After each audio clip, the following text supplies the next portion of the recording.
Magandang araw sa inyong lahat.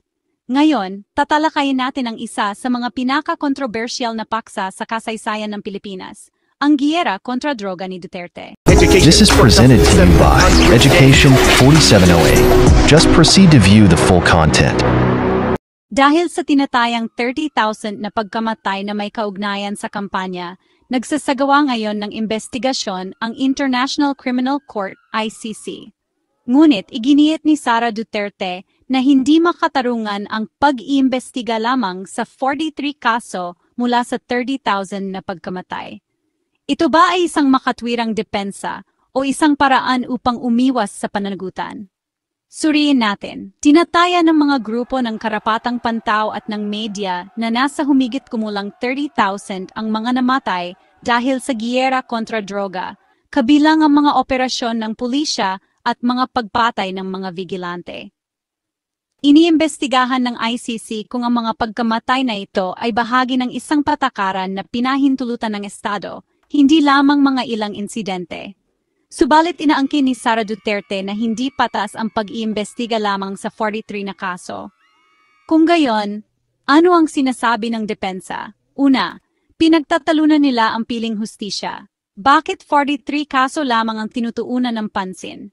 Ipinapahiwatig nila na maaring may kinikilingan ito. Sinasabi rin nila na walang direktang kaugnayan kay Duterte dahil walang dokumentong nagpapatunay na inutusan niya ang mga extrajudicial killings. Dagdag pa rito, umalis ang Pilipinas sa ICC noong 2019, kaya iginigiit nila na wala ng karapatan ng ICC na makialam.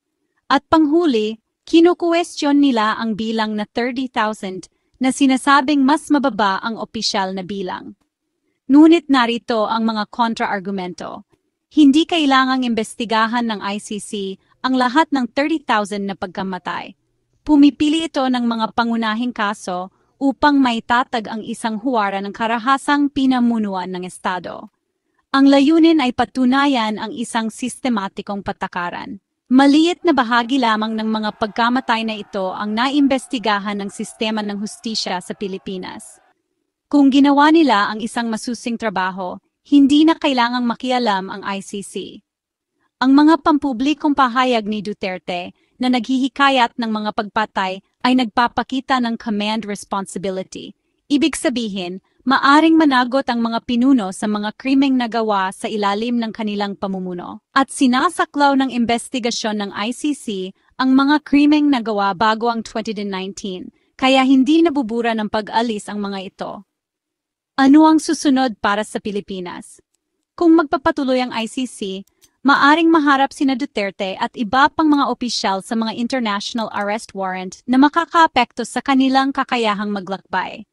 Ang Administrasyong Marcos ay nasa mahirap na sitwasyon, makipagtulungan sa ICC o harapin ang international na pressure.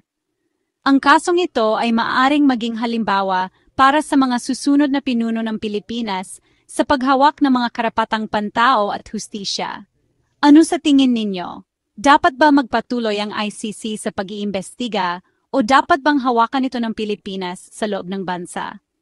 Magkomento sa ibaba, ibahagi ang video na ito, at huwag kalimutang mag-subscribe para sa mas malalim na pagsusuri ng mga balita. At sa may kakayahang tumulong sa channel kong ito, dahil hindi pa po tayo monetize, at nangangailangan po tayo ng isang pro video editor, upang mapaganda po natin ang mga video upang maging realistic at akma sa tema ang mga images at effects.